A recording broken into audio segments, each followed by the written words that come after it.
बचपन में मैंने अपनी दोस्त को एक लॉलीपॉप के लालच में फंसाने के लिए शादी का झांसा दिया था। सिर्फ मीठे के चक्कर में कड़ा चूना लगाया।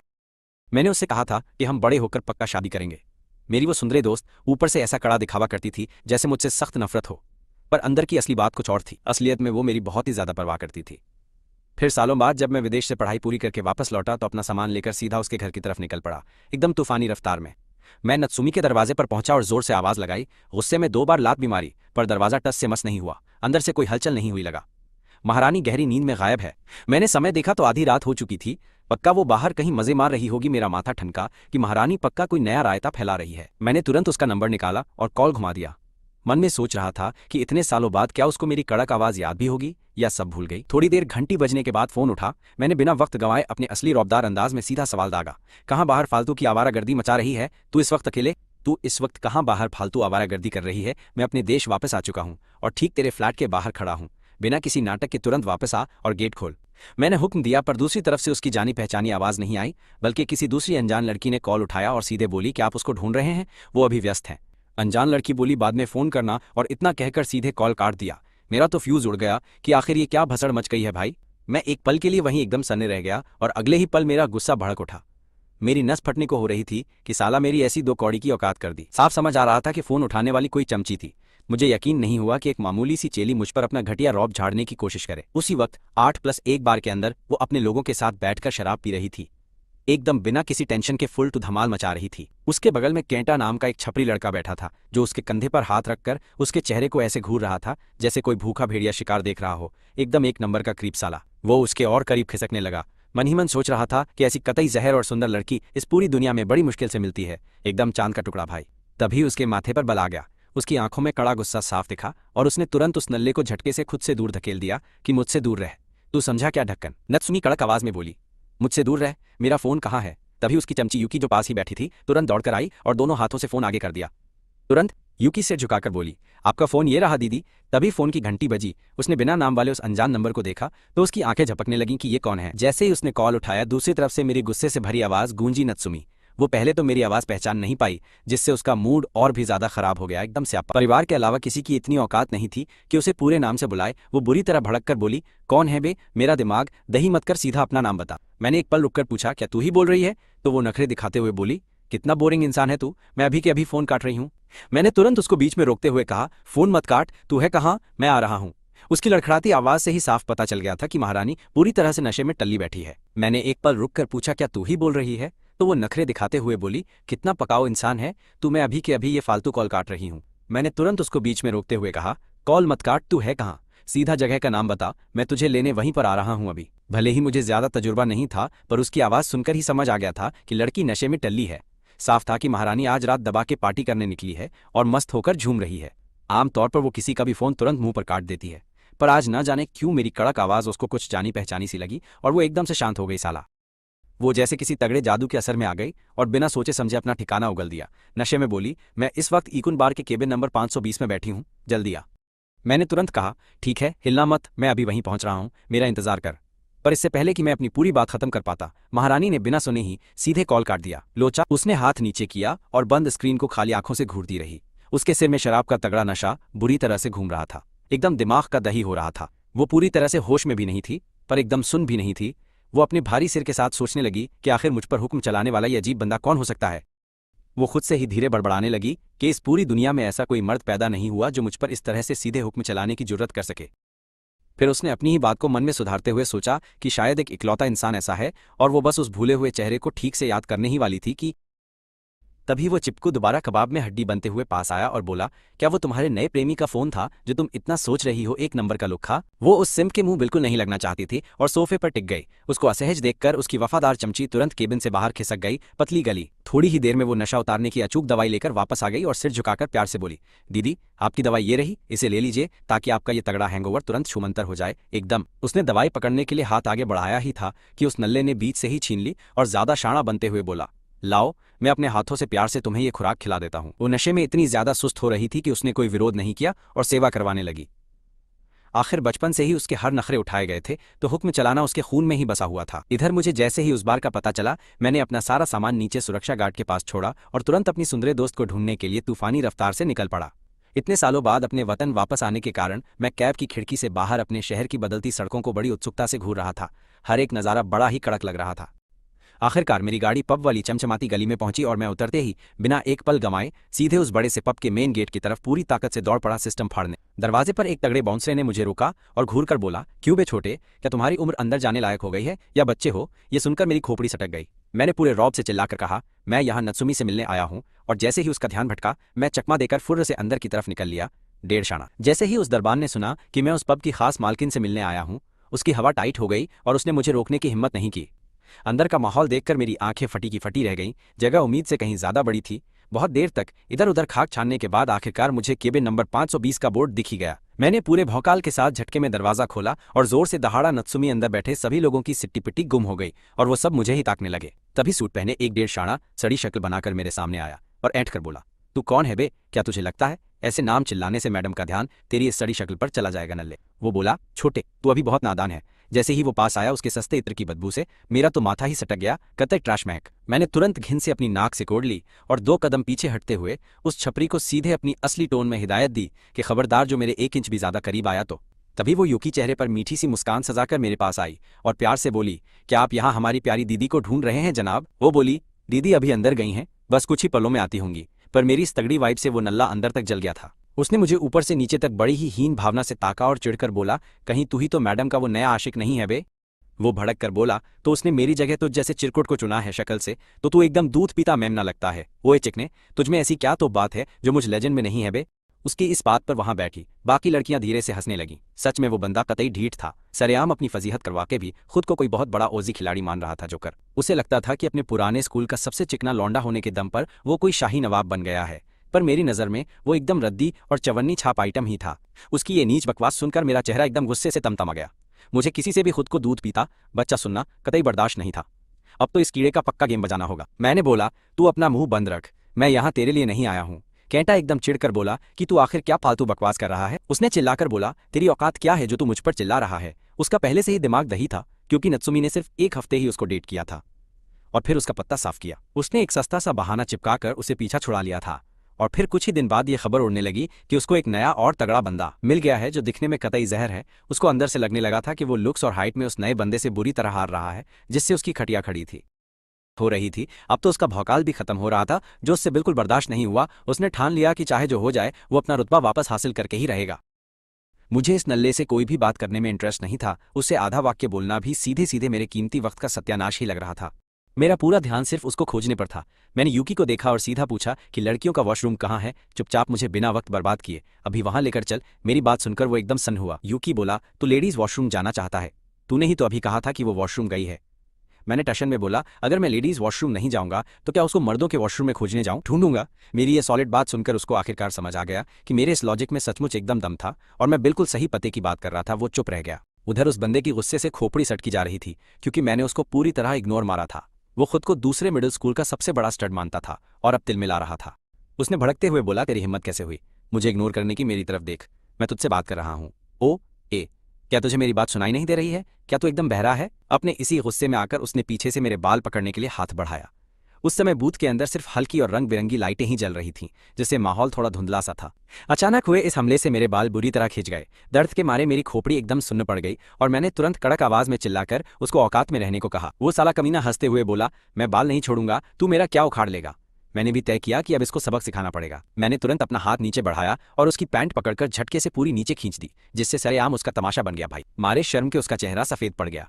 उसने मेरे बाल छोड़े और हड़बड़ा कर अपनी पैंट वापस ऊपर खींचने में लग गया। लेकिन तब तक उसका ये पोपट वाला सीन वहां खड़े बाकी सब लोगों ने अच्छे से देख लिया था और पूरे बूथ में एकदम से जोर की हंसी गूंज उठी। बेइज्जती के मारे उसका चेहरा पहले हरा और फिर नीला पड़ गया। वो गुस्से से पागल होकर दहाड़ा कि साले, मैं तुझे आज किसी भी कीमत पर जिंदा नहीं छोड़ने वाला हूँ। आज तेरा गेम बजा दूंगा। मैंने भी बिना किसी खौफ के अपनी ठुड्डी ऊपर उठाई और उसकी आंखों में आंखें डालकर सीधा चैलेंज ठोक दिया कि अगर तेरे अंदर सचमुच जिगरा है तो आजा और हाथ लगाकर तू दिखा। तभी ठीक उसी समय बूथ का दरवाजा धीरे से खुला और वहां से एक बेहद ठंडी और कड़क लड़की की आवाज आई कि आखिर यहाँ पर ये क्या भसड़ मच रही है और ये कैसा तमाशा चल रहा है भाई। उस जानी पहचानी आवाज को सुनते ही मैं तुरंत पीछे मुड़ा और अंदर आने वाले इंसान की तरफ एकदम नाराजगी भरी नजरों से घूरते हुए सीधे उसका नाम पुकारा, नत्सुमी तू आ गई आखिरकार सामने मेरे आज यहाँ। मेरी आवाज सुनकर वो एक पल के लिए वहीं जम गई। फिर उसने ध्यान से मेरी तरफ देखा और एकदम चौंकते हुए बोली, हारू तू यहाँ पर क्या कर रहा है और तू अचानक कब लौट कर आया है? मैंने एक कमीनी सी हंसी हंसी और उसके पास जाते हुए बोला, सही है, मुझे तो लगा था कि तू मुझे पूरी तरह भूल चुकी है, लेकिन बहुत खूब याद हूं मैं तुझे। मैं सीधे उसके एकदम करीब पहुंचा और मजे लेते हुए उसके दोनों गालों को जोर जोर से खींचने लगा। ये नज़ारा देखकर वहां खड़े बाकी सभी लोगों की एकदम से हवा टाइट हो गई। सब मन में सोच रहे थे कि भैंस की आंख, इस बंदे के अंदर इतना जिगरा कहां से आया जो इसने इस जालिम लड़की के गाल खींच दिए। तभी उसकी खूबसूरत पलकें झपकी और उसने तुरंत ही मेरे दोनों हाथों को पकड़ ही लिया। उसने बड़े प्यार से पूछा, क्या हुआ, वापस आते ही इतना ज्यादा गुस्सा क्यों दिखा रहा है। ये देखकर वहां खड़े लोगों का सिस्टम हैंग हुआ, क्योंकि वो गुस्सा नहीं थी, बल्कि वो तो उल्टा मुझे प्यार से मना ही रही थी। उसकी इस मीठी टोन पर मैंने भड़कते हुए कहा, तुझे कोई अंदाजा भी है कि सिर्फ तुझ तक पहुंचने के लिए मुझे कितने पापड़ बेलने पड़े हैं मेरी जान। मैंने गुस्से में अपने हाथ छुड़ाए और उसके माथे पर उंगली से पोक किया, लेकिन इसके बावजूद उसने मेरे नखरों को पूरी तरह से झेलने वाला एकदम क्यूट सा एटीट्यूड बना रखा था। उसका ये सख्त लौंडा पिघल गया वाला रूप देखकर वहां खड़े सब लोगों की आंखें फटी रह गईं। किसी को भरोसा नहीं हुआ। सबको लग रहा था कि शायद वो कोई सपना देख रहे हैं या उनकी मति मारी गई है, क्योंकि किसी को हजम नहीं हो रहा था कि क्या ये सचमुच वही घमंडी और एटीट्यूड वाली लड़की ही है। वो प्यार से मुस्कुराकर बोली, अच्छा बाबा, अब बस भी कर। उसने मुझे खींचकर अपने बगल में बैठा लिया और मेरे बिखरे बालों को संवारने लगी। उसने मेरी आंखों में देखा और बड़े ही रोमांटिक अंदाज में बोली, ये कैसी हालत बना रखी है तूने, तेरे बाल इतने ज्यादा क्यों बिखर रहे हैं, क्या आजकल अमेरिका में यही अजीब सा स्टाइल चल रहा है। उसकी ये बात सुनते ही मेरे अंदर का दबा हुआ गुस्सा फिर से भड़क उठा और मेरी खोपड़ी एकदम से सटक गई। भाई, मैंने उस छपरी केटा की तरफ एकदम कातिलाना और ठंडी नजरों से घूरा और सीधे उसकी आंखों में देखते हुए ताना मारा कि मेरी ये बेहतरीन हालत किसी और की वजह से नहीं, बल्कि तेरे इस महान बॉयफ्रेंड की मेहरबानी से हुई है। वो बेचारी एकदम कंफ्यूज हो गई और मासूमियत से बोली, इसका भला मुझसे क्या लेना देना, मुझे तो अभी अभी पता चला कि तू लौटा है।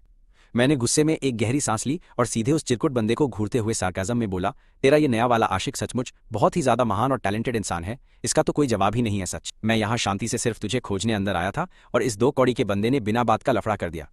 जब मेरा ध्यान नहीं था तो पीछे से मेरे बाल खींचे साले। मैंने ताना मारते हुए आगे बोला, सचमुच तेरी पसंद की दाद देनी पड़ेगी, बहुत ही बेहतरीन चॉइस है तेरी। ये सुनते ही उसकी कातिलाना नजरें सीधे उस पर जा गड़ी। उसने एकदम बर्फीली और खतरनाक टोन में केटा से सीधा सवाल किया, तूने इसके बाल खींचने की जरूरत की, तुझे इतना बड़ा जिगरा आखिर किसने दिया जो तूने इसको छूने के बारे में सोचा भी, साले नीच इंसान, तेरी औकात कैसे हुए इस पर हाथ उठाने की। जो बंदा अभी तक फुल भौकाल झाड़ रहा था वो अब एकदम बुझे हुए चूने जैसा हो गया। उसकी नजरों ने बता दिया कि अब उसकी बैंड बजेगी पक्का। वो डर के मारे हकलाते हुए बोला, नत्सुमी प्लीज मेरी बात सुन, मुझे एक्सप्लेन करने का मौका दे। जैसा ये लड़का बोल रहा है वैसा बिल्कुल नहीं है, गलती पूरी तरह से इसी की है। इस बंदे का एटीट्यूड बहुत ही ज्यादा घमंडी था और वैसे भी ये तुझे सीधे तेरे पूरे नाम से क्यों बुला रहा है, ये तो तेरी सरेआम बेइज्जती है जो मुझसे देखी नहीं गई। इसीलिए अपने गुस्से के आवेश में आकर मैंने बस वो खुद को एकदम सही और सच्चा साबित करने की पूरी कोशिश कर रहा था और दिमाग पर जोर डाल रहा था कि किसी भी तरह से मेरी कोई भी एक छोटी सी गलती खोज ले। ये सुनकर उसके चेहरे पर एक हल्की सी स्माइल आई। उसने अपना लंबा और खूबसूरत हाथ सीधे मेरे कंधे पर रखा और उस नल्ले को घूरते हुए एकदम स्वैग में बोली, तुझे पता है कि ये मेरा नाम क्यों लेता है? क्योंकि मैंने खुद इसको परमिशन दी है। तू बीच में बोलने वाला कौन होता है कि ये मुझे किस नाम से बुलाए, अपनी हद में रह समझा। मैं पहले काफी भड़का हुआ था, लेकिन जिस तरह से उसने सरेआम उसकी बोलती बंद की उसे देखकर मेरा दिल गार्डन गार्डन हो गया और मुझे अंदर से एकदम परम शांति मिल गई। शर्म के मारे उस बंदे का चेहरा एकदम सफेद और फिर लाल हो गया। उसने अपनी लाइफ में कभी भी उसको किसी के लिए इतना सॉफ्ट होते नहीं देखा था। वो मिडिल स्कूल से ही उसके पीछे लट्टू था और सालों से एक वफादार आशिक की तरह उसके पीछे दुम हिलाते हुए घूम रहा था पूरी शिद्दत से। लेकिन उसने कभी नहीं सुना था कि किसी लड़के को उसकी तरफ से इतना ज्यादा प्यार मिला हो मुझ जैसे सीधे बंदे को इतनी अहमियत मिलते देखकर उस इंसान से अपनी ये सरेआम हुई करारी बेइज्जती और हार अंदर बिल्कुल हजम नहीं हुई। वो फिर से गिड़गिड़ाया और बोला, मुझे सचमुच बिल्कुल अंदाजा नहीं था कि तुम दोनों का रिश्ता इतना ज्यादा गहरा और करीबी है। उसकी ये रोतलू शक्ल देखकर उसने एकदम पककर अपना चेहरा दूसरी तरफ घुमा लिया और उसे इग्नोर मारा। मैंने अपनी नाराजगी दिखाते हुए उसकी तरफ देखा और एकदम शांत आवाज में आदेश दिया कि अपने इस पुराने कचरे को तू खुद ही हैंडल कर, मुझे बीच में नहीं आना। उसने फिर से केंटा को अपनी कातिलाना नजरों से घूरा और एकदम सख्त टोन में पूछा, अब तू ही बता कि तेरे साथ आखिर क्या सुलूक किया जाए, बोल। ये खौफनाक सवाल सुनकर उसकी रीढ़ की हड्डी में सिहरन दौड़ गई। उसने जल्दी से दिमाग दौड़ाया, एक गहरी सांस ली और बिना कुछ बोले सीधे अपना हाथ उठाया और खुद के मुंह पर एक करारा तमाचा जड़ ही लिया। उस फट्टू बंदे ने गलती मानते हुए बोला कि मेरी ही गलती थी, मुझे बिना सोचे समझे पंगे नहीं लेने चाहिए थे। उसने डर के मारे मुझसे पक्की माफी मांगी। फिर उस ढक्कन ने खुद के मुंह पर 2 जोरदार थप्पड़ और रसीद कर दिए। उसकी रोतरू शक्ल देखकर मुझे साफ समझ आ गया कि लौंडे की सच में हवा टाइट है। मैंने थप्पड़ों की आवाज सुनी और हालत देखकर मामला रफा दफा करने की सोची। मैंने कहा, बस कर, अब खुद को पीटना पूरी तरह से एकदम बंद कर दे। अगर तू ऐसे ही खुद को पीटता रहा तो लोगों को लगेगा कि मैं कोई गुंडा हूं। वैसे भी बिना किसी ठोस वजह के मुझे लोगों से फालतू की भसड़ करना बिल्कुल पसंद नहीं, या पंगे लेना अच्छा नहीं लगता। फिर मैंने नत्सुमी की तरफ देखकर कहा, चल अब मुझे वापस ले चल। इसके बाद उसने बूथ में बैठे अपने बाकी दोस्तों से कहा, तुम लोग अपना गेम चालू रखो, नत्सुमी खेलना है तो खेलो, वरना सीधे अपने घर निकलो। बार के उस केबिन से बाहर निकलते ही उसके चेहरे पर अजीब सा कंफ्यूजन था। वो मेरी शक्ल देखकर एकदम से बोली, तेरा असली माजरा आखिर क्या है? तू अचानक से देश वापस क्यों आ गया? ऐसा क्या बड़ा कांड हो गया है जो तुझे इतनी रात गए मुझे ढूंढते हुए यहाँ तक आना पड़ा? कुछ तो लोचा लग रहा है। फिर उसने एक शातिर सी स्माइल देते हुए मुझसे कहा, कहीं तुझे अचानक से मुझ पर प्यार तो नहीं आ गया? सख्त लौंडा पिघल गया क्या जो इतनी रात को सीधा भागता हुआ आया? इतनी जल्दबाजी में मुझसे मिलने आना और मेरे उस एक्स बॉयफ्रेंड से सरेआम लफड़ा मोल लेना, कहीं तू आज रात मुझसे अपने प्यार का इजहार करने के मूड में तो नहीं? मैंने ऊपर देखा, उसे एक हल्की सी स्माइल दी और सीधा उसके सिर पर एक टपली बजा दी। वो दर्द के मारे कराह उठी और अपना सिर पकड़कर मेरी तरफ देखने लगी। उसने चिढ़कर कहा, तू तो मजाक भी नहीं समझता। इतने साल अमेरिका में रहकर तेरा सेंस ऑफ ह्यूमर एकदम कबाड़ा हो चुका है। तू कतई बोरिंग इंसान है। मैंने कहा, आज मेरा मूड पहले से ही खराब है और तू फालतू के जोक मार रही है। टपली तो तुझे पड़नी ही थी, खुजली मचाई। उस बार से बाहर निकलने के बाद उसका चेहरा वापस से अपने पुराने एटीट्यूड और कड़क स्वैग में आ गया, जैसे वहां कुछ हुआ ही ना हो। उसने पूछा, तो फिर अब मुझसे क्या चाहिए? मैंने कहा, मुझे तेरे घर का दरवाजा खुलवाना है। मेरे पास चाबी नहीं है और वैसे भी वहां चाबी का सिस्टम नहीं है, इसलिए मुझे सीधे मकान मालिक को ही पकड़ना पड़ा।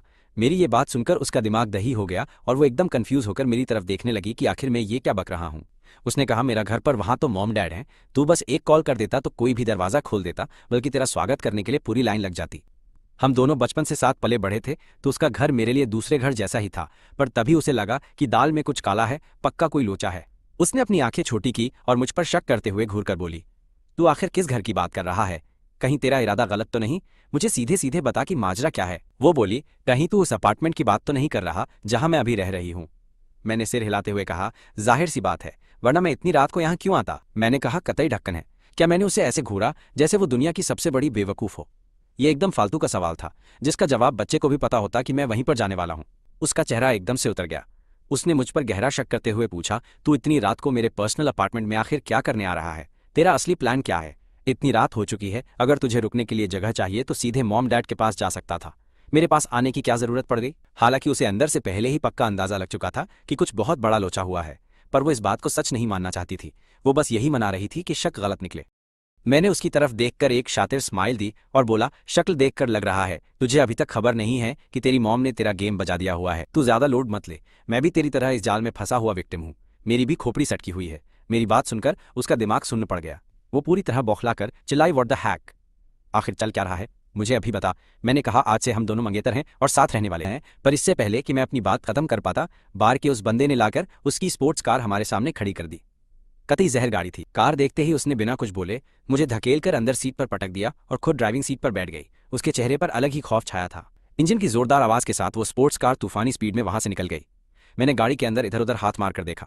कतई जहर इंटीरियर बना रखा था, एकदम प्रीमियम वाली फील आ रही थी। मैंने पूछा, ये गाड़ी तो पक्का बहुत महंगी होगी ना? तू सच में अंधा पैसा उड़ाने वाली लड़की है? मेरी बात सुनकर उसने स्माइल दी और अपना स्वैग दिखाते हुए टशन में बोली, ज्यादा महंगी नहीं है, बस कुछ लाख की ही तो है। उसकी ये बात सुनकर मैंने अपना सिर पीट लिया और मुंह बनाते हुए अपनी आंखें घुमा ली। मन में सोचा, अगर कुछ लाख इसके लिए महंगे नहीं है तो फिर महंगा क्या होता है? मैंने उसके आगे हाथ फैलाते हुए कहा, तो फिर लाख कुछ लाख मुझे दे, उड़ाने के लिए काम आएंगे। वो एक हाथ से कार चला रही थी और दूसरे हाथ से उसने मेरी हथेली पर एक जोरदार थप्पड़ मारा और स्वैग दिखाते हुए सीधा बोली, मैं तुझे अपने पैसे भला क्यों दूं? तेरे खुद के डैड के पास भी तो अंधा पैसा पड़ा है। जा जाकर सीधे अपने उसी बाप से मांग ले, भिखारी इंसान। मैंने उसे घूरते हुए धीरे से कहा, कतई मखीचूस है तू, और फिर उसे इग्नोर मारना ही सही समझा। थोड़ी ही देर में हम उसके उस आलीशान और महंगे अपार्टमेंट के बाहर पहुंच गए। मैंने उसकी तरफ देखा और दरवाजे के उस हाईटेक सिक्योरिटी सिस्टम पर उंगली रखते हुए कहा, इसमें मेरे हाथ का प्रिंट डाल दे ताकि मैं बिना रोक टोक के आराम से आ जा सकूं। उसे लगा था कि मैं अपना बोरिया बिस्तर उठाऊंगा और सीधा कट लूंगा। उसने इस भसड़ की उम्मीद नहीं की थी। वो हाथ बांधकर मुझे घूरते हुए बोली, मैं तेरा प्रिंट भला क्यों सेट करूं? ताकि तू अंदर घुसे और अपनी मर्जी से जब चाहे बाहर जाए। ये कोई धर्मशाला है क्या? उसकी इस बात पर मैंने भी बिल्कुल उसी के स्टाइल में अपने दोनों हाथ सीने पर बांध लिए और स्वैग दिखाया। हम दोनों के बीच तगड़ा आई कांटेक्ट हुआ। मैंने कहा, क्योंकि आज से मैं यहीं रहने वाला हूं, अगर तू मेरा प्रिंट रजिस्टर नहीं करेगी तो मैं अंदर बाहर कैसे आ जा पाऊंगा? क्या तेरा इरादा मेरी पर्सनल चाबी बनने का है? मैंने चेहरे पर एक कमीनी सी स्माइल लाते हुए उसके मजे लिए। मेरी बात सुनकर वो गुस्से से लाल हो गई। उसने अपनी भौहें सिकोड़ी और भड़क कर बोली, यहाँ रहना किसने कह दिया कि तू यहाँ रहेगा? क्या तूने अंदर घुसने के लिए मेरी परमिशन ली हुई है? ये मेरा प्राइवेट इलाका है।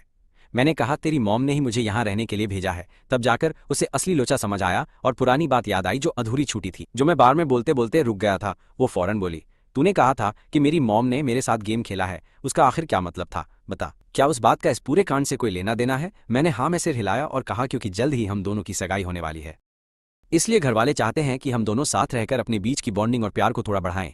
मेरी ये बात सुनकर उसे लगा कि शायद उसके कान बज रहे हैं, उसका सिस्टम हैंग था। उसने सदमे में आकर मेरी तरफ देखा और हकलाते हुए बोली, तूने अभी क्या बका? मेरी और तेरी सगाई, ये क्या फालतू का मजाक चल रहा है? ये किस लेवल की बकवास कर रहा है? तो मैंने कहा, खैर जो भी है, सच यही है, अगर तुझे इसके पीछे की असली वजह जाननी है तो जाकर सीधे अपनी मॉम से पूछ। मेरे अंदर अब फालतू ज्ञान देने की ताकत नहीं है, मेरी तो पूरी तरह बैंड बजी है। मैं सीधा नहाने जा रहा हूँ और फिर घोड़े बेचकर मस्त सो जाने वाला ही हूँ।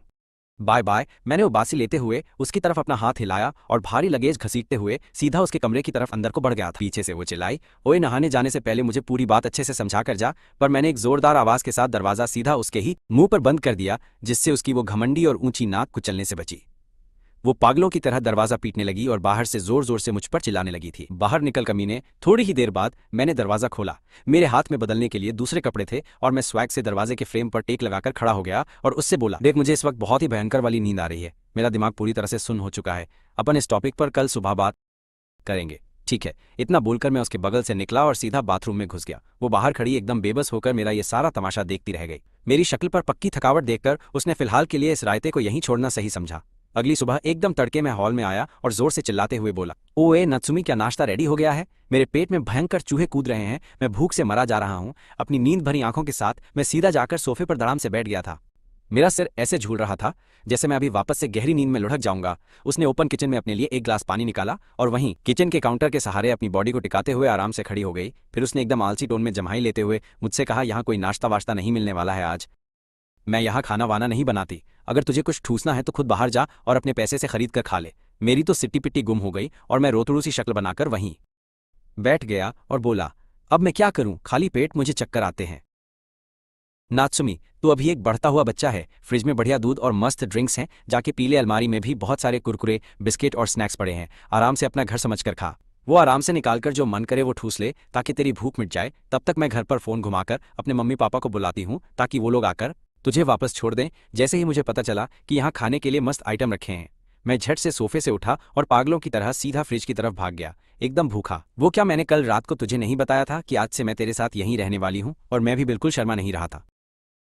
मैंने उस जगह को अपना ही अड्डा समझ लिया और बड़े स्वैग से पीने के लिए दूध निकाला। फिर मेरी नज़र एक सेब पर पड़ी तो मैंने उसे भी बाहर निकाल लिया। आधा डिब्बा दूध गटकने के बाद मैंने उस सेब को चबाना शुरू कर दिया। वो मेरी तरफ घूर कर देखने लगी और बोली, देख सगाई और उन सब फालतू बातों के लिए मैं कभी हाँ नहीं करने वाली। मैंने बस अपने कंधे उचका दिए और कहा, अगर तू राजी नहीं है तो वापस जा और अपने घर वालों को मनाकर दादा शू को बोल दे, क्योंकि मैं इस भसड़ में कोई फैसला नहीं ले सकता। ये सब सुनकर उसने अपना मुंह बना लिया और गुस्से में चिढ़ गई। वो दादाजी भी ना, आखिर ये सब क्या स्यापा मचा रखा है? तेरी मम्मी ने कहा था कि अगर तू इस वीकेंड वापस घर जाता है तो वो तुझे सब कुछ एकदम अच्छे से समझा देंगी और मामला सुलझाएंगी। उस वक्त अगर तेरा मन नहीं भी हुआ तो भी तुझे उनकी बात माननी ही पड़ेगी। इसलिए बेहतर होगा कि तू फालतू हाथ पैर मारना छोड़ दे और चुपचाप मान ले। मुझे इस पूरे गेम का रिजल्ट पहले से ही साफ दिख रहा था। जब तक दादा शू का ऑर्डर रहेगा उसको हर हाल में उनकी बात माननी ही पड़ेगी, चाहे उसका मन हो या ना हो। वो अंदर ही अंदर काफी दिमाग दही महसूस कर रही थी। बोली, वीकेंड को गोली मार, मैं आज रात को ही तुझे वापस ले जाऊंगी ताकि ये सारा लोचा आज ही खत्म हो। मैंने अपना हाथ हवा में ऐसे हिलाया जैसे मुझे कोई फर्क नहीं पड़ता और कहा, जो तेरी मर्जी होकर। वैसे भी मैंने तो पहले ही हथियार डाल दिए। मुझे पता था आखिर में उसकी हालत भी मेरे जैसी ही होने वाली है। सेब का काम तमाम करने के बाद मैंने अपने हाथ धोए और उसकी तरफ देखकर मजे लेते हुए बोला, तू स्कूल निकलने वाली है, जरा मेरे लिए रुक जा। मैं अभी बस फटाफट अपने दांत घिसकर मुंह धोता हूँ और जल्दी से कपड़े बदल कर आता हूँ। इसमें बिल्कुल भी ज्यादा टाइम नहीं लगेगा, बस 2 मिनट। उसने शक भरी नजरों से घूरते हुए पूछा, क्या तू भी मेरे साथ स्कूल चल रहा है? मैंने उसकी तरफ देखकर एक बड़ी सी कमीनी स्माइल दे दी, क्योंकि आज से मैं तेरे ही स्कूल में एडमिशन ले रहा हूँ। उसकी शक्ल देखकर ऐसा लग रहा था जैसे उसका फ्यूज उड़ गया हो, लेकिन मैंने उसे पूरी तरह से इग्नोर ही मार दिया था और सीधा बाथरूम के अंदर घुस गया। मेरी धीमी सी गुनगुनाने की आवाज अभी भी बाहर तक आ रही थी। जब मैं पूरा फ्रेश होकर बाहर निकला तो हम दोनों आखिरकार स्कूल के लिए निकल ही पड़े। हालांकि वो काफी ज्यादा चिड़ी हुई और बेसब्र हो रही थी, लेकिन वो मुझे पीछे छोड़कर नहीं जा सकती थी। इसलिए उसने अपनी गाड़ी निकाली और मुझे साथ स्कूल ले गई। हम शांडे हाई स्कूल के एकदम पास पहुंच रहे थे, क्योंकि ये इलाके का एक बहुत महंगा और एकदम टॉप क्लास प्राइवेट स्कूल था। इसलिए इसका पूरा कैंपस बहुत बड़ा था और स्कूल के शानदार बड़े गेट दूर से ही दिखाई दे रहे थे। मैंने उसे देखते ही जोर से चिल्लाकर कहा, रोक दे गाड़ी, बस यहीं पर रोक, मुझे बस इसी जगह पर नीचे उतार दे। उसके पास गाड़ी साइड में लगाने के अलावा कोई और रास्ता नहीं था। उसने एकदम कंफ्यूज होकर मुझसे पूछा, सीन क्या है बे? वो हम अभी तक स्कूल पहुंचे भी नहीं हैं। तू यहाँ बीच रास्ते में क्यों उतर रहा है? इससे पहले कि वो अपनी बात पूरी कर पाती, मैं तेजी से उछलकर कार से बाहर निकल गया। मैंने एक बहुत ही कमीनी सी स्माइल दी और बोला, मैं तेरे साथ स्कूल के अंदर हरगिज नहीं जाने वाला। इससे बिना बात का रायता फैलेगा और सब लोग हमें ही घूरते रहेंगे। मुझे अभी भी शांति से और लो प्रोफाइल रहकर ही जीना पसंद है। बाय, तू आगे जा, मैं अंदर जाने से पहले अपने लिए थोड़ा नाश्ता खरीद लूंगा। वो बोली, जैसी तेरी मर्जी। उसे सच में कोई खास फर्क नहीं पड़ रहा था, क्योंकि स्कूल के बहुत सारे छपरी लोग बस यही चाहते थे कि वो सब उसकी महंगी कार में आते हुए दिखें ताकि उनका भी तगड़ा भौकाल बन सके।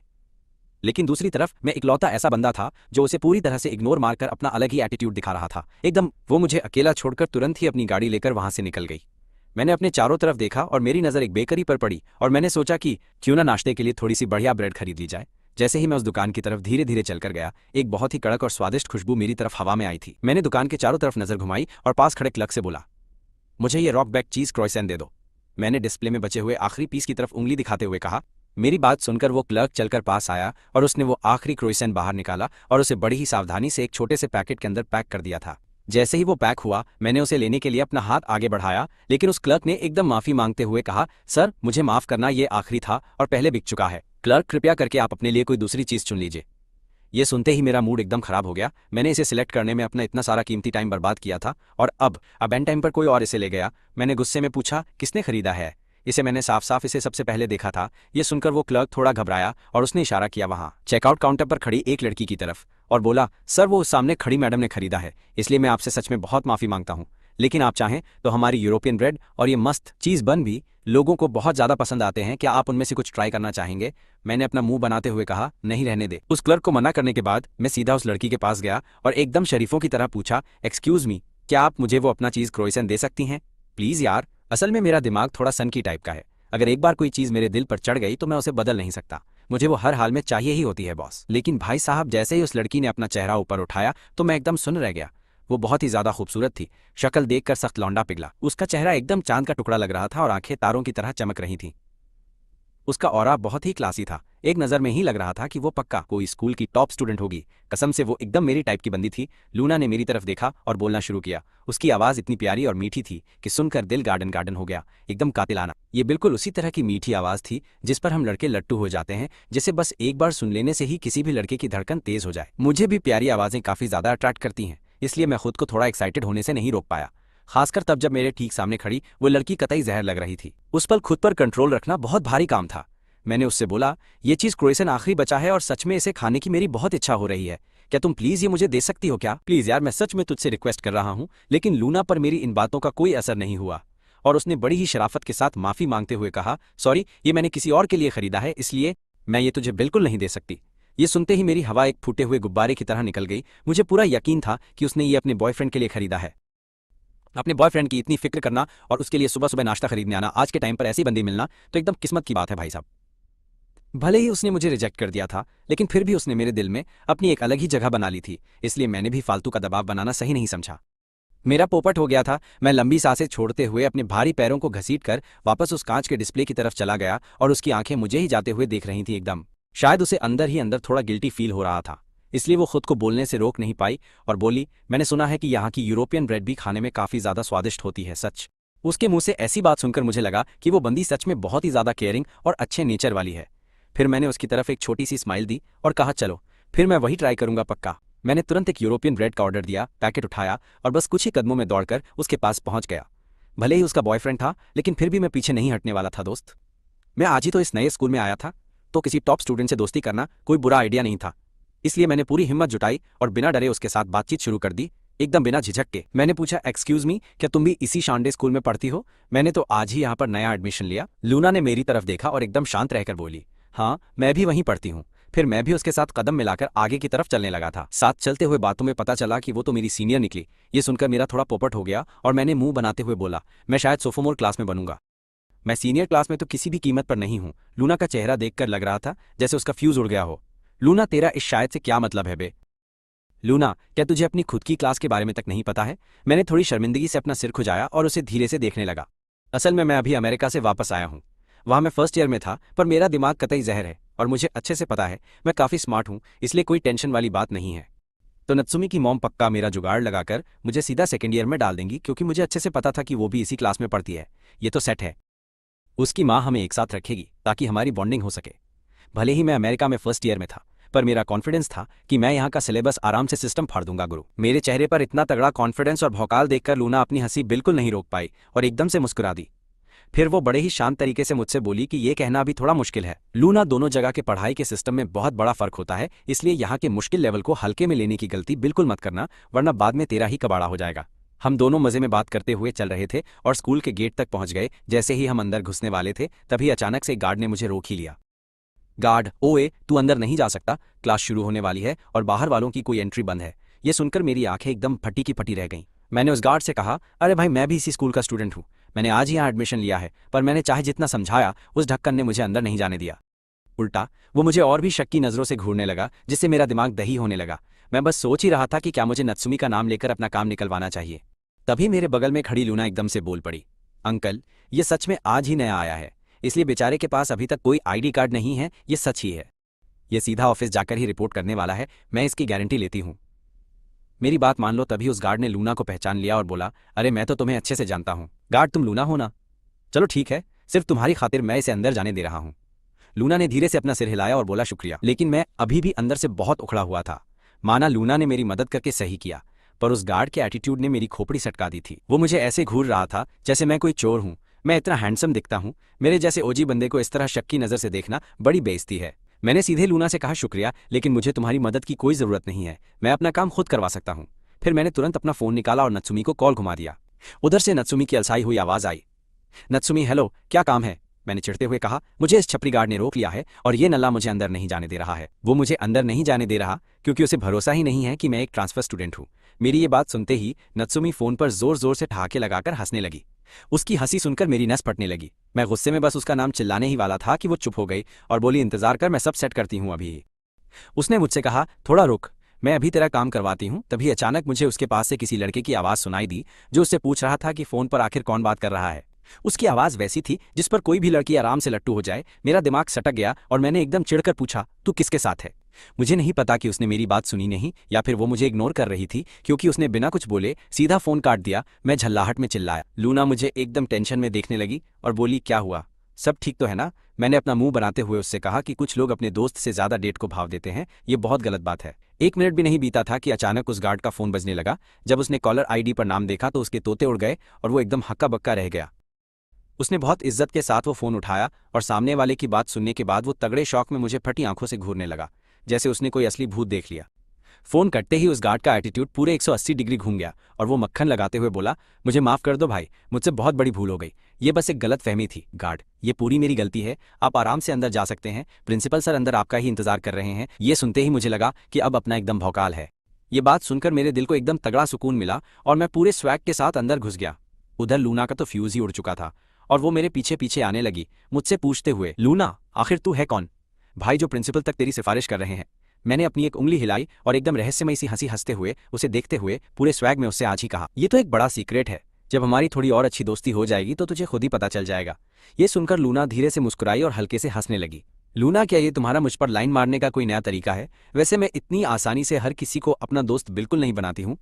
हाँ मुझे पता है तुम एक टॉप स्टूडेंट हो और तुम्हारे नखरे बहुत ज़्यादा होंगे, खासकर तुम जैसी चांद का टुकड़ा लड़की जिसके पीछे दिन भर लड़कों की लाइन लगी रहती ही होगी। सच। मैं ये बोलकर खुशी से हंसने लगा। मैंने नत्सुमी की उस घटिया हरकत को अपने दिमाग से एकदम बाहर निकाल फेंका था और तभी लूना ने बहुत ही ज़्यादा हैरानी से मुझे घूरते हुए देखा। आज के दिन ही? लूना, तुम्हें कैसे पता चला कि मैं एक टॉप स्टूडेंट हूँ? उसकी ये बात सुनकर मैं पूरे स्वैग में मुस्कुराया और अपना भौकाल दिखाते हुए अपनी एक आंख की भौं ऊपर उठा दी थी। मैंने कहा, क्योंकि मेरी खोपड़ी बहुत तेज चलती है। मैं एक नज़र में बता सकता हूँ, तुम्हारा ऑरा ही एकदम किसी पढ़ाकू और कड़क टॉप स्टूडेंट वाले टाइप का ही तो है। सच। क्या मैं बिल्कुल सही था? और अभी उस गार्ड ने भी बोला कि वो तुम्हें अच्छे से पहचानता है। क्यों, क्या तुम इस स्कूल में बहुत ही ज़्यादा फेमस हो? लूना ने बहुत ही शांति से जवाब दिया, हाँ शायद तुम ऐसा कह सकते हो। उसने ज़्यादा बात नहीं खींची क्योंकि उसे बिल्कुल भी फालतू का भौकाल दिखाने का कोई शौक नहीं था। सच। मैंने बिना रुके उससे और भी सवाल दाग दिए कि तुम इतनी फेमस कैसे हो? क्या तुम स्कूल की सबसे कड़क लड़की हो, या फिर तुम्हारे नंबर 1 आने से, या फिर तुम पूरे स्कूल में फर्स्ट आती हो? मैं पक्का शर्त लगा सकता हूँ कि ये दोनों ही बातें बिल्कुल सच हैं, है ना? मेरी बात सुनकर लूना ने एकदम शांति से कहा था, आज ही। लूना, मैं खुद को स्कूल की सबसे सुंदर लड़की तो नहीं मानती, लेकिन हाँ मेरी ग्रेड्स हमेशा अच्छी ही आती हैं। ये सुनकर मैं एकदम से हैरान होकर उसे घूरने लगा था। मैंने कहा, क्या तुम इस स्कूल की सबसे सुंदर लड़की नहीं हो? तुम इतनी गजब दिखती हो यार, अगर तुम नहीं हो तो फिर आखिर कौन है वो? 1 मिनट रुकना, कहीं वो लड़की नत्सुमी तो नहीं है? मेरे मुंह से उसका नाम सुनते ही लूना की आंखें झपकीं और उसने मुझसे तुरंत पूछा, क्या तुम उस लड़की को जानते हो सच में? मैंने उसके चेहरे के बदलते हुए भावों पर बिल्कुल ध्यान नहीं दिया और फुल एक्साइटमेंट में पूछा, वो नत्सुमी पूरे स्कूल में बहुत ज़्यादा फेमस होगी, है ना भाई? उसका तो तगड़ा ही भौकाल होगा ना। सच सच बताना आज। मैंने सुना है कि बहुत से लड़के उसके पीछे पड़े रहते हैं। तुम भी तो एक जानी मानी टॉप स्टूडेंट हो, तो तुम पक्का उसे जानती होगी। लूना, हम इतने क्लोज नहीं हैं। ये बोलते ही लूना की आवाज़ एकदम ठंडी पड़ गई और मुझे शक भरी निगाहों से घूरते हुए बोली, वो एक नंबर की प्लेबॉय टाइप लड़की है जो बस लड़कों से खेलती रहती है। सच। लूना जब तक कोई हैंडसम लड़का उसके पीछे भागता है वो कभी ना नहीं कहती, क्या तुम भी उसी पर लट्टू हो? मैंने जोर से नाक से कोड़ी। मैंने कहा वो 2 कौड़ी की चालू लड़की मेरी औकात नहीं है कि मैं उसे पसंद करूं। ये सुनते ही लूना एकदम से चौंक गई और मुझे देखने लगी। मेरे मुंह से नत्सुमी का नाम सुनकर उसे लगा था कि मैं भी बाकी लड़कों जैसा हूं, लेकिन भाई वो लड़की बिल्कुल मेरे टाइप की नहीं है सच में। अगर मुझे चुनना ही पड़ा तो मुझे लगता है तुम मुझसे 1000 गुना बेहतर हो। आखिर उसमें ऐसा है ही क्या सिर्फ इसीलिए कि वो अमीर है और थोड़ी बहुत सुंदर है? सच में एकदम बिगड़ी शहजादी है। जो भी उस पर लट्टू होगा उसकी पनौती लगनी तय है। अगर नत्सुमी ने मुझे ऐसे भसड़ मचाते सुन लिया तो वो पक्का मेरी खटिया खड़ी कर देगी आज ही। इसलिए मैं सिर्फ पीठ पीछे बुराई करता हूँ। उस छपरी को किसने बोला था कि वो दोस्त से पहले लड़के को ज्यादा भाव दे? लूना अपनी पूरी जिंदगी में एकदम पहली बार किसी को नत्सुमी के बारे में ऐसे भौकाल मचाकर इतनी भसड़ भरी बातें करते हुए सुन रही थी। उसने मेरी तरफ ऐसे हैरानी से देखा जैसे मैं कोई दूसरे ग्रह का प्राणी हूँ, और मेरी शक्ल पर वो अजीब सी झल्लाहट और गुस्सा देखकर वो खुद को रोक नहीं पाई और जोर से हंस पड़ी। फिर बोली कि मैं सच में बहुत ही दिलचस्प इंसान हूँ। ये सुनते ही मेरी आंखों में एक अजीब सी चमक आ गई और मैंने इस मौके का पूरा फायदा उठाते हुए कहा कि मैं अपना नाम बताना तो भूल ही गया। मुझे पता है तुम्हारा नाम लूना है, और सच कहूं तो ये नाम बहुत ज्यादा प्यारा है। मैंने अपना नाम हारू बताया तो लूना मुस्कुराते हुए बोली कि मेरा नाम भी बहुत अच्छा है। अब उसके बर्ताव में मेरे लिए पहले से ज्यादा अपनापन था। शुरुआती झिझक मिट गई थी। मैंने उससे कहा कि मुझे अभी अपनी क्लास नहीं पता, तुम अपनी वाली बता दो ताकि मैं बाद में तुमसे मिलने आ सकूं।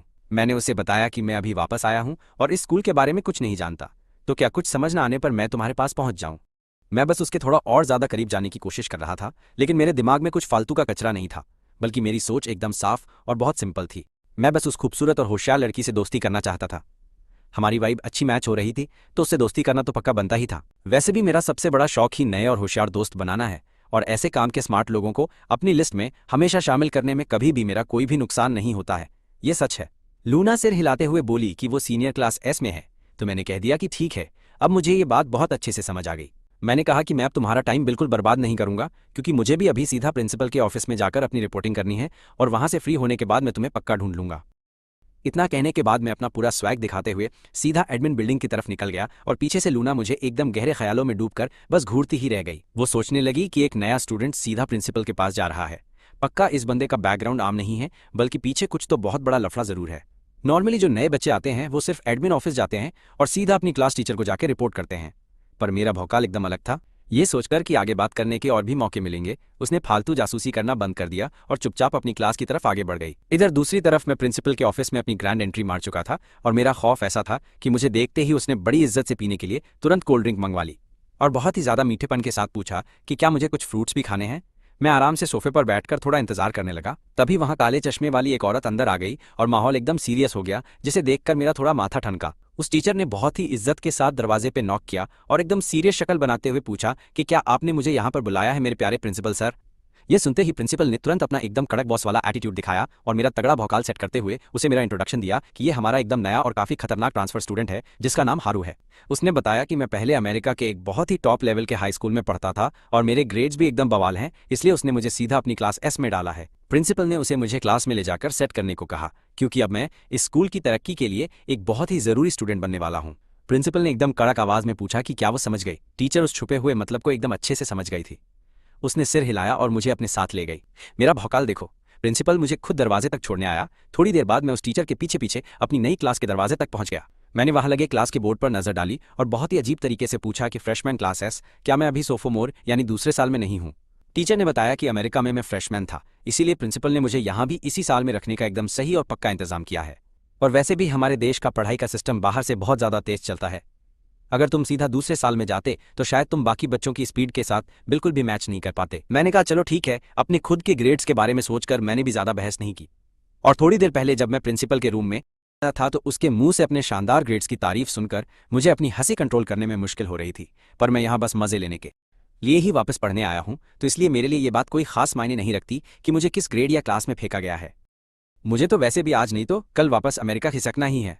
फिर मिस वेई मुझे क्लास के अंदर ले गई और बच्चों से बोली कि ये हमारा एकदम नया ट्रांसफर स्टूडेंट है जिसका नाम हारू है। सब लोग इसके लिए जोरदार तालियां बजाओ। मैं पूरे स्वैग के साथ पोडियम के पास खड़ा था और सबको देखकर एक बहुत ही कातिलाना स्माइल दी। मैंने कहा, हेलो पब्लिक, मेरा नाम हारू है। मैं एक सख्त लौंडा हूँ जिसे सिर्फ लड़कियां पसंद है, तो आगे से मेरा थोड़ा अच्छे से ध्यान रखना यार। मेरा ऐसा खतरनाक इंट्रोडक्शन सुनकर सारे बच्चे जोर से हंसने लगे और कई लोग तो आपस में फुसफुसाकर बातें भी करने लगे कि भाई ये बंदा तो बहुत ही ज्यादा फनी है। हाँ, और इसकी स्किन भी कितनी ज्यादा गोरी है।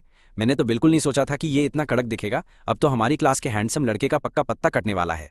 कुछ ही पल में क्लास की सारी लड़कियां मेरे लिए एकदम पागल होकर चिल्लाने लगीं और सब यही जिद कर रही थीं कि मैं जाकर सिर्फ उनके बगल में बैठूं। मैंने स्माइल के साथ पूरी क्लास में नजर दौड़ाई, ये देखने के लिए कि कोई चांद का टुकड़ा है या नहीं, ताकि बैठने में कम से कम कुछ मजा तो आए। शायद ये एक प्राइवेट स्कूल था, इसलिए वहां सच में कुछ बहुत ही कतई जहर लड़कियां थीं। लेकिन बदकिस्मती से अभी अभी उस लूना से मिलने के बाद बाकी दूसरी सारी लड़कियां मुझे बिल्कुल भी खास नहीं लग रही थीं। तभी मिस वेई बोल पड़ी कि तुम बैठ सकते हो, बस सामने वाला इंसान भी उस चीज के लिए राजी होना चाहिए। उनकी ये बात सुनते ही क्लास की सारी लड़कियां एकदम बेकाबू होकर और भी ज्यादा खुश हो गईं और हर कोई मुझे अपने पास बैठने के लिए जोरों से बुलाने लगी। एक लड़की बोली, हारू मेरे साथ बैठो, मैं रोज नाश्ता कराऊंगी।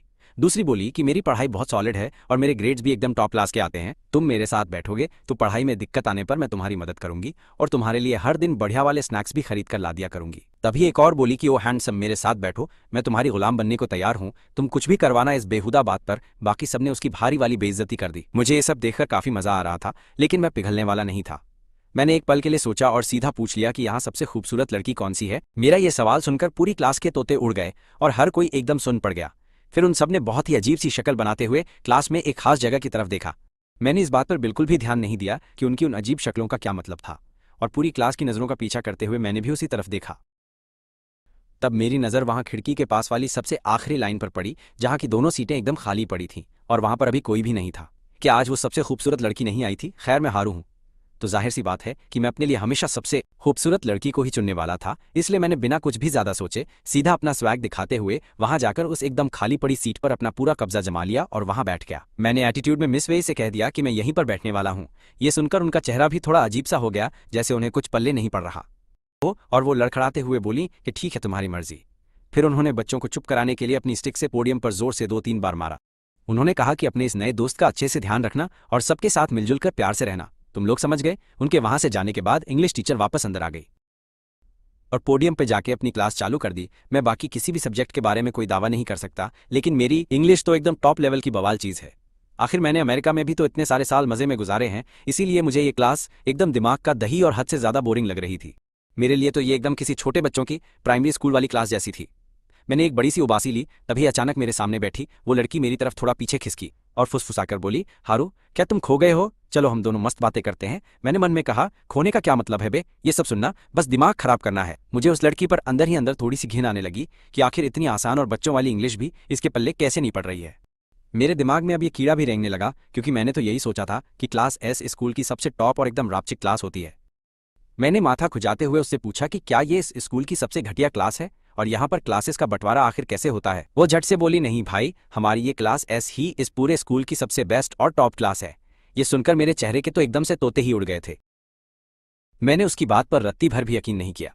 उस लड़की ने झेंपते हुए अपना सिर खुजलाया और मुझसे एकदम दब्बू सी आवाज में धीरे से बोली, मैमी क्लास एस सिर्फ उन गिने चुने बच्चों के लिए है जिनके या तो सबसे तगड़े ग्रेड्स होते हैं या फिर उनके पास उड़ाने को अंधा पैसा होता है। बाकी सारी नॉर्मल क्लासेस ABCD में बंटी हैं और आगे तक बांटा गया है। इन सब में सबसे घटिया क्लास F है, जो इस पूरे स्कूल के एकदम पेंदे में आती है। वहां सिर्फ और सिर्फ लुक्खे बच्चे भरे रहते मिलते हैं। मैमी उस क्लास में बहुत सारे छपरी और लफंगे भरे हैं, तो ध्यान रखना कि कभी क्लास F में ना जाए। मैंने मन में कहा, अच्छा तो ये सीन। मुझे लगा ये लड़की काफी सही है जिसने मुझे पहले ही काम की बात बता दी, इसलिए मेरा एटीट्यूड थोड़ा सा चिल हुआ और मैंने उसे एक स्माइल देते हुए सीधे पूछा, तो फिर तू पक्का उन्हीं अमीर बच्चों में से एक होगी, क्योंकि तेरी शक्ल देखकर बिल्कुल नहीं लगता कि तू पढ़ाकू है। मेरी बात पर वो थोड़ा झेंप गई और अपनी इज्जत बचाने के लिए सफाई देते हुए मुझसे बोली, मैमी मेरी बस इंग्लिश थोड़ी सी कमजोर है, बाकी मेरी चाइनीज एकदम टॉप क्लास है। उसकी ये गजब की बात सुनकर मेरी हंसी छूट गई और मैं खुद को हंसने से रोक ही नहीं पाया था। मैंने कहा, इसमें चौड़ में आने वाली क्या बात है? वो बोली, हारू मैंने नोटिस किया है कि तेरी जुबान बहुत तीखी है, तू अपने इस हैंडसम चेहरे जितना सीधा और शरीफ बिल्कुल नहीं दिखता। मैंने स्वैग से कहा, इसे ही तो तीखी जुबान कहते हैं। वैसे तूने अभी तक मेरी असली तीखी और कातिलाना जुबान का असली जलवा तो ढंग से देखा ही नहीं है पगली। वो बोली, वैसे मेरा नाम मैमी है, अगर तुझे कभी भी किसी मदद की जरूरत पड़े तो सीधे मेरे पास आ जाना। हम दोनों सिर नीचे किए लगातार अपनी मस्त गपशप में लगे रहे और हमें बिल्कुल भी इस बात का रत्ती भर अंदाजा नहीं हुआ कि स्टेज पर खड़ी उस टीचर का चेहरा गुस्से से लगातार भयंकर लाल और भयानक काला पड़ता जा रहा था। टीचर, पीछे की बेंच वाले लड़के सीधे अपनी जगह पर खड़े हो जाओ। उस इंग्लिश टीचर ने जोर से चिल्लाते हुए अपनी दोनों आंखें सीधा मुझ पर गड़ा दी। टीचर, नए छात्र जरा इस अगले पैराग्राफ को अच्छे से ट्रांसलेट करके बताओ, उसने अचानक से पुकारा। मुझे तो उस वक्त रत्ती भर भी खबर नहीं थी कि वो सीधा मुझे ही टारगेट करके आवाज दे रही है। मैं तो अभी भी मस्त सिर नीचे किए अपनी गपशप लड़ाने में बिजी था। फिर अचानक से बगल वाली लाइन के उस लड़के ने मुझे कोहनी मारी और बोला, हारू देख, टीचर सीधा तुझे ही बुला रही है। मैंने पूरे स्वैग के साथ अपना सिर ऊपर उठाया और टीचर की आग बबूला आंखों में सीधा देखा और बोला, हाँ टीचर बोलिए, क्या आपको मुझसे कोई बहुत जरूरी काम पड़ा हुआ है? उस वक्त टीचर का चेहरा सच में देखने लायक हो रखा था। गुस्से के मारे वो कभी नीली तो कभी पीली पड़ रही थी। उसके चेहरे के रंग लगातार तेजी से बदल रहे थे। साफ दिख रहा था कि उसकी खोपड़ी सटकी हुई है। वो बोली, हारू, तू अभी के अभी इस चैप्टर का दूसरा पैराग्राफ ट्रांसलेट करेगा। मैंने एकदम शरीफ और मासूम बनते हुए आराम से अपने दोनों कंधे ऊपर उचका दिए थे। मैंने कहा, लेकिन टीचर मेरे पास तो कोई किताब ही नहीं है। वो बोली, किसी भी क्लासमेट से मांग ले। साफ था कि वो मुझे इतनी आसानी से बख्शने के मूड में बिल्कुल भी नहीं बैठी थी। मैमी ने मेरी तरफ तरस खाकर देखा और अपनी किताब मुझे थमा दी। उसने धीरे से फुसफुसाते हुए मुझसे कहा, तू बस कुछ भी उल्टा सीधा ट्रांसलेट करके बोल दे भाई, वो तेरा कुछ भी उखाड़ नहीं पाएगी। मेरे होठों पर एक शातिर और रहस्यमयी स्माइल आ गई। मैंने बड़े आराम से वो किताब पकड़ी और सीधा बताए गए उस पेज को पलटकर खोल लिया था। फिर मेरे मुंह से कड़क अमेरिकन एक्सेंट के साथ एकदम फराटेदार इंग्लिश निकलने लगी। मेरी उस धांसू टोन को सुनकर क्लास के सारे बच्चे पूरी तरह से हैरान रह गए थे। मेरी टोन उस टीचर की सड़ी हुई इंग्लिश से एकदम अलग थी और सारे स्टूडेंट्स मेरी उस कतई जहर आवाज को सुनकर पूरी तरह से भौचक्के रह गए थे। मैंने पूरा गर्दा उड़ा दिया था। मैंने पूछा, क्या यही वाला पैराग्राफ है? जहां तक इसके ट्रांसलेशन की बात है तो इसका एकदम सीधा सा मतलब ये निकल कर आता है, कान खोलकर सुनिए। फिर मैंने उस पढ़े गए टेक्स्ट का एकदम परफेक्ट ट्रांसलेशन सबके मुंह पर मारा। टीचर मुझे एकदम फटी आंखों से घूरती रह गई। उसका घमंडी चेहरा बुरी तरह से उतर गया, जैसे सरेआम किसी ने उसकी तगड़ी बेइज्जती कर दी हो। उसका पोपट बन गया था। मैंने फुल स्वैग में चौड़ी स्माइल देते हुए मजे लेकर पूछा, टीचर क्या अब मैं अपनी सीट पर बैठ सकता हूं ना? बताइए। टीचर बैठ जाओ, उस टीचर ने मन मारते हुए एकदम दबी आवाज में कहा। उसका चेहरा पूरी तरह से सफेद पड़ चुका था। उसकी बोलती एकदम बंद थी। मैमी ने मेरी तरफ ऐसे देखा जैसे मैं कोई भगवान हूं। वो बोली, भाई कतई जहर परफॉर्मेंस थी। तेरी इंग्लिश इतनी ज्यादा धांसू कैसे है? और तूने वो कातिलाना एक्सेंट आखिर कहां से अच्छे से सीखा है? सच कहूं, अगर मैं तेरा चेहरा ना देखूं तो मुझे लगता कि कोई अंग्रेज बोल रहा है। मैंने अनजान बनने की एक्टिंग करते हुए अपनी पलकें झपकाई और कहा, अरे क्या मैंने तुम्हें यह बताया नहीं? मैं अभी अमेरिका से वापस लौटा हूं और वहां के सबसे टॉप एलीट हाई स्कूल में पढ़ता था। ये सुनकर आसपास के बच्चे बोले, वाओ क्या बात है। जो भी क्लासमेट्स कान लगाकर मेरी बातें सुन रहे थे उन सब की आंखें फटी रह गईं और वो सब मेरी तरफ एकदम फैन वाली नजरों से देखने लगे। मैंने सबका सिस्टम हैंग कर दिया था। क्लास खत्म होने के बाद मैं थोड़ा बोर होने लगा तो मैंने सोचा क्यों ना चलकर नत्सुमी को ढूंढा जाए और देखा जाए कि महारानी स्कूल में किस तरह की मस्त और बिना टेंशन वाली लाइफ जी रही है। सोफोमोर बिल्डिंग की तरफ कदम बढ़ाते हुए मैं बिना कोई दूसरी बात सोचे सीधा क्लास एस की तरफ निकल पड़ा, क्योंकि मुझे अपने दिमाग से पक्का पता था। मामी ने मुझे जो अंदर की जानकारी दी थी उसके हिसाब से मेरा ये कैलकुलेशन एकदम सटीक बैठ रहा था। हालांकि मुझे महारानी के असली ग्रेड्स के बारे में तो सच में कतई कुछ भी ढंग से नहीं पता था, पर जिस तरह वो अपना सारा टाइम सिर्फ लड़कों के साथ डेटिंग में उड़ाती थी उससे साफ था कि उसके मार्क्स झंड ही होंगे। खैर जो भी हो, उसका परिवार सच में अंधा पैसा छापने वाली बहुत तगड़ी पार्टी था, तो ये पक्की बात थी कि वो क्लास एस में ही पाई जाएगी। मैंने तुरंत क्लास एस का कमरा ढूंढा और पीछे वाले दरवाजे से छुपकर अंदर झांक कर सीधा देखा, और जैसा सोचा था मुझे वही लड़की अंदर दिखी। नत्सुमी भैंस की आंख। वो महारानी सच में क्लास के अंदर एक लड़के के साथ बैठकर सरेआम फ्लर्ट लड़ाने में पूरी तरह से मस्त बिजी थी। कायदे से देखा जाए तो अब मेरी उसके साथ सगाई हो चुकी है, तो ऐसे में मेरा थोड़ा बहुत जलना और पजे से फील करना एकदम नॉर्मल सी बात ही है ना। मैंने खुद को अंदर ही अंदर ये तगड़ी तसल्ली दी। मैं इसलिए नहीं जल रहा था कि मुझे उस लड़की से प्यार है, बल्कि मैं उसके इकलौते मंगेतर होने के पूरे हक से जल रहा था। समझे ना बॉस? ये लड़की कतई नीच और चालू है। उसे पता है कि आज मेरा पहला दिन है और मुझे रास्तों का घंटा अंदाजा नहीं है। मेरी मदद करने के बजाय महारानी मस्त मजे मार रही है, अपनी डेटिंग में बिजी बैठी है। इस बात से मेरी खोपड़ी सटक गई। मेरी शातिर आंखें खुराफात के लिए इधर उधर घूमी और मैंने एक बहुत ही कमीनी स्माइल दे दी। बेटा तू अब बस देखती जा। मैं सीढ़ियों की तरफ पीछे हटा, एक रैंडम लड़की को रोका, उसे अपना कातिलाना चाम दिखाया और मस्त स्माइल दे दी। अपनी सबसे नशीली और भारी आवाज में एक रिक्वेस्ट मारते हुए बोला, एक्सक्यूज मी, जरा क्लास एस के अंदर जाकर नत्सुमी से एक छोटी सी बात अच्छे से बोल दोगी? उससे कहना कि बाहर उसका पति उसका बेसब्री से इंतजार कर रहा है। Please, thank you. वो चश्मा लगाए हुए एकदम सीधी सादी सी पढ़ाकू टाइप की लड़की लग रही थी। मेरे उस कातिलाना स्वैग और ऑरा को देखकर वो पूरी तरह से सुन्न हो गई और सम्मोहित होकर सिर हिलाते हुए बोली, मैं अभी तुरंत ही अंदर जाकर बोलती हूँ। इस बीच मैं तमाशा देखने के लिए कोने में छुप गया।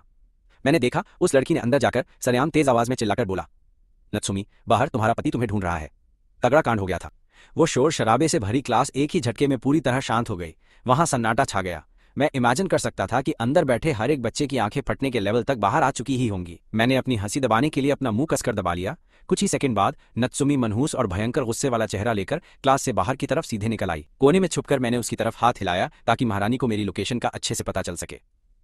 उसके चेहरे पर साफ लिखा था कि मुझे तो पहले से ही पता था कि ये तेरी हरकत है। वो मेरी तरफ आकर भड़कते हुए बोली, तू जानबूझकर ये रायता फैलाने के लिए सब कर रहा है ना? मैं स्वैग से कोने से बाहर कूद कर आया और बोला, ऐ शानी लड़की, तुझे सिर्फ अपनी आशिकी की पड़ी है और तूने मुझे पूरी तरह से इग्नोर मार दिया था। तू कतई चिरकुट है। तू अब बस घर चल। आज रात जब अपन वापस घर पहुंचेंगे तो मैं तेरे माँ बाप के सामने तेरा पूरा कच्चा चिट्ठा खोलने वाला हूँ। मैंने अपने दोनों हाथ सीने पर बांध लिए, क्योंकि इस पूरे मामले में सरासर गलती उसी महारानी की थी। मेरी ये नौटंकी देखकर नत्सुमी ने एकदम बेबस होकर एक बहुत ही गहरी और ठंडी सांस छोड़ दी। वो थका हुआ मुंह बनाकर बोली, तुझे आखिर चाहिए क्या? मैंने उसके पीछे झांक कर सीधा देखा। वही हुआ जिसके साथ वो अंदर मजे मार रही थी। वो लुक्खा बाहर तक पीछे आ गया और हमारी तरफ ही घूरने लगा। मैंने भी एक शातिर और कमीनी मुस्कान दी कि आजा बेटे तेरा कांड, तूने मेरा दिमाग खराब किया है। अब अगर तू चाहती है कि मेरा गुस्सा शांत हो तो तुझे मेरे हिसाब से चलना होगा। वैसे भी नत्सुमी मुझे सबसे बेहतर तरीके से जानती और समझती थी। मेरे चेहरे के उस भाव को देखकर वो तुरंत समझ गई कि मैं पक्का कोई बड़ा लोचा करने वाला हूँ। वो सीधे मुझसे बोली, अब क्या करवाना है। वो दीवार से टिक गई और मुझे ही घूरने लगी। उसके इस घमंडी अंदाज को देखकर मैंने भी एक गहरी सांस छोड़ी और पूरे स्वैग में बोला, एकदम आसान सा काम है, चुपचाप इधर मेरे पास आ। मुझे गले लगा और प्यार से मेरे गाल पर एक चुम्बन दे, बिना किसी नखरे के जल्दी कर। ये सुनकर वो मुझे गुस्से से घूरने लगी। उसे पीछे मुड़कर देखने की बिल्कुल जरूरत नहीं थी। वो जानती थी कि बहुत से लोग छुपकर हमारा तमाशा देख रहे हैं। अगर उसने इस वक्त सबके सामने मुझे प्यार से गले लगाया तो पक्का तो लोगों के सामने मेरे पति होने का दावा एकदम सच साबित हो जाएगा। वो बोली, सरेआम ऐसी हरकत करते हुए तुझे बिल्कुल भी शर्म नहीं आती है क्या? मुझे अभी भी अपनी इज्जत की परवाह है, उसने मना करने का एक बहाना ढूंढते हुए सीधे कहा। उसकी इस फालतू बात पर मेरा तो माथा ही ठनक गया। साला, ये छोकरी सच में मेरी बात को सीधे इग्नोर कर रही थी। मैंने थोड़ा दुखी होकर शिकायत की कि तू पूरी तरह बदल गई है। पहले तू बिल्कुल भी ऐसी नहीं हुआ करती थी। पहले तू मेरे किसी भी काम के लिए कभी मना नहीं करती थी, और आज किसी नल्ले के चक्कर में मुझे ना बोल रही है। चल ठीक है भाई, इतने सालों की हमारी गहरी दोस्ती को तूने झटके में ऐसे ही मिट्टी में मिला दिया, एकदम कबाड़ा कर दिया पुराने वक्त में। अगर वो मेरे किसी काम को ऊपर से मना भी कर देती थी तो भी आखिर में वो मेरा काम पक्का कर ही देती थी। आज मेरी भावनाओं की रत्ती भर भी परवाह न करते देखकर मुझे अंदर से बहुत अजीब और भारी सा महसूस हो रहा था। ऐसा लगा जैसे सीने में कोई बड़ा पत्थर अटक गया हो। मैंने उसे गुस्से से घूरा और जाने के लिए मुड़ा, तभी उसने गहरी सांस लेकर मुझे पीछे खींच लिया और फिर सीधे मेरी बाहों में आकर गिर गई। सख्त लौंडा पिघल गया। वो बेबसी से बोली, लो अब मिल गई तसल्ली। क्या इन फालतू के प्रैंक्स का कोई मतलब भी बनता है? बेफिजूल का स्याप्पा है। मुझे बाद में अपने प्रेमी को इस पूरे ड्रामे की सफाई देनी पड़ेगी। सच में ये बहुत बड़ा सिरदर्द है। मैंने भी धीरे से एक गहरी और ठंडी सांस अंदर खींची। तुझे अपने उस छपरी बॉयफ्रेंड की इतनी ज्यादा परवाह है? क्या तुझे पता होना चाहिए कि मैं अभी आधिकारिक तौर पर तेरा मंगेतर हूँ? वो पूरी तरह चिढ़कर बोली, मुझे फालतू में सफाई देना बिल्कुल पसंद नहीं है। ये सबसे ज्यादा पकाने वाला काम है। दिमाग का दही एकदम। मैंने एक कमीनी सी मुस्कान दी और कहा, कोई जरूरत नहीं सफाई देने की। मैंने सुना है तू वैसे भी रोज अपने प्रेमी बदलती रहती है। कुछ दिनों में कोई नया बकरा आ जाएगा तो फालतू टेंशन क्यों लेना? उसने इस पर विचार किया। तेरी बात में दम तो है, ले मिल गया तुझे गले। अब चुपचाप अपनी क्लास में जा, मैं दोपहर के लंच पर तुझसे मिलूंगी। मैंने तुरंत स्वैग में कहा, जी नहीं शुक्रिया, आज मेरी मुलाकात एक कतई जहर और खूबसूरत लड़की से हुई है। मैं बाद में उसी के साथ लंच करने वाला हूँ। इतना बोलकर मैंने उसे अपनी बाहों से बाहर धकेल दिया, एकदम झटके। मेरा ये रवैया देखकर ऐसा लगा जैसे मतलब निकलते ही मैंने उसे दूध की मक्खी की तरह निकाल फेंका हो। वो एकदम हैरान होकर अपनी पलकें झपकाने लगी।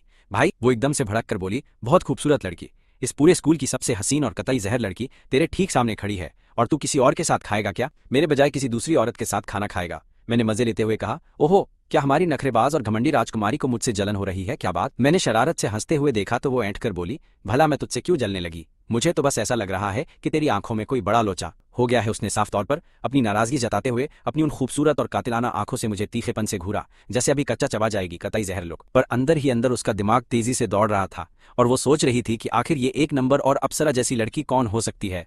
एकदम तगड़ा सस्पेंस है भाई। मैंने उसके पीछे झांक कर देखा और पक्का कर लिया कि उसका वो छपरी प्रेमी गुस्से से अंदर तक जल भुन रहा है। मैंने पूरे स्वैग में अपने होंठ से कोड़े और हाथ आगे बढ़ाकर उसका सिर थपथपाया और अपनी उंगली से उसकी ठुड्डी को हल्के से ऊपर उठाया। फिर बोला, तो ठीक है, मैं दोपहर को तेरे साथ रहकर अपना कीमती समय बर्बाद नहीं करूंगा भाई। मैंने एकदम शातिर अंदाज में कहा, इसके बदले मैं आज रात को अपनी खास कृपा तुझ पर बरसाऊंगा। और इतना कहकर मैं वहां से पूरे भौकाल और एटीट्यूड के साथ अपनी चाल चलते हुए निकल लिया। कड़क वाइब। अगली क्लास हमारी चीनी भाषा की थी।